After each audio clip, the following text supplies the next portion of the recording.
Let's talk about illusion. Me, I got to admit again, sometimes reality, it's not enough for me.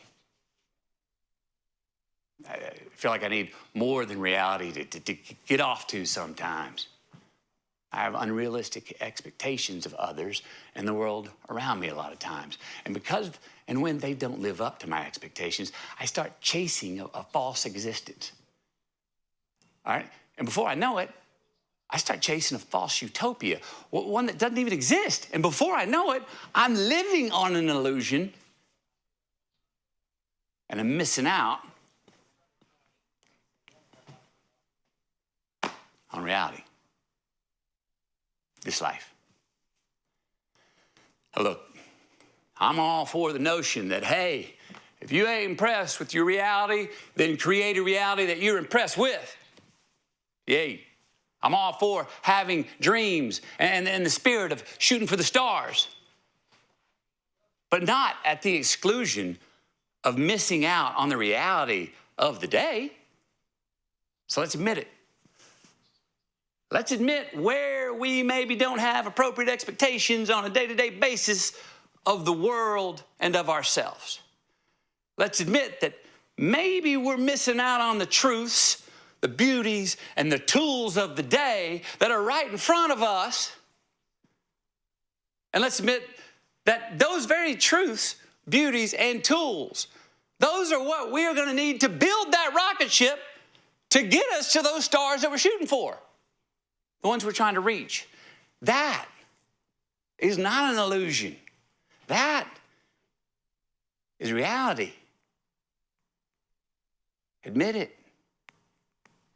Let's talk about complacency. Can we admit all the times we say, oh, well, that's just what it is, so I'm going to go with it? Can we admit where and when that we're not ambitious enough? Admit those times that we hesitated to actually find out because we feared failure. Times we didn't give ourselves enough credit for our ability. Times we put a self-made ceiling over our head when we didn't really have a right to do so. Can we admit when and where we blamed others for not getting the success that we wanted? Politicians, government, economy, banks, or boss.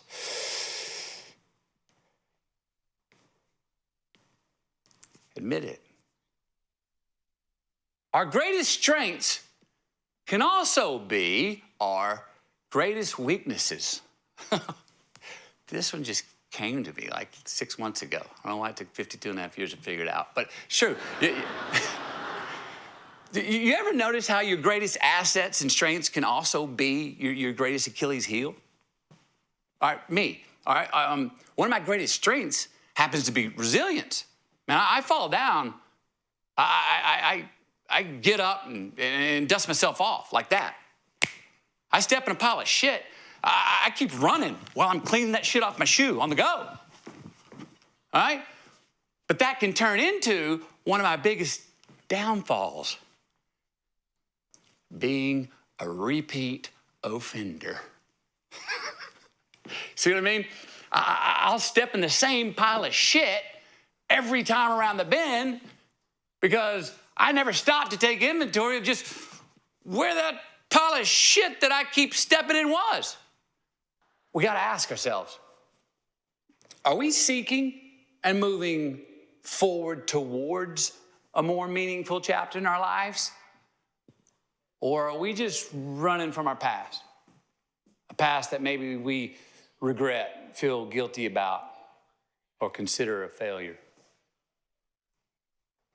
Now, I propose that most of these crises, most of these midlife crises and quarter-life crises are not because we did not do all we could have done or because we failed in our past.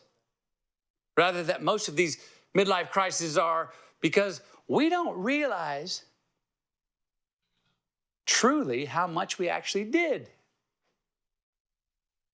We don't respect and show ourselves enough gratitude for the successes of our past.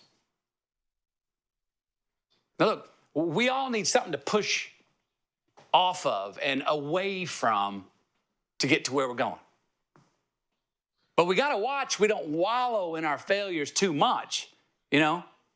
We got to watch that we don't dissect our failures for too long, because we do that, we become victimized by them. We start giving them too much credit.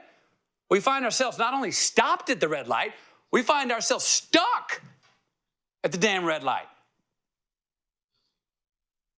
So, I want you to admit a failure that you've made, that you're obsessing over. Can you say enough with the dissection of that failure and instead maybe forgive yourself? Let it go. Release the guilt. Turn the page. Move on. Change. And give Grace her time of day. Now, admit a success that you've had, or something that you do pretty darn well on a consistent basis. Something you're good at, you know, at work. A way you care for your child or sibling or your spouse. Maybe you have great timing for telling jokes. Maybe you're a great whistler. Whatever that something is, I want you to give more credit to it. Give more respect to it. Have more gratitude for it. Now, will you commit to dissecting the successes instead of the failures in your life? Because I believe that the recipe for your particular secret sauce is under the hood of what you do well, not what you don't. So will you dig deeper into the why of your successes? Show yourself more gratitude for them? You do that, and you're going to start to have more success more often, I bet you.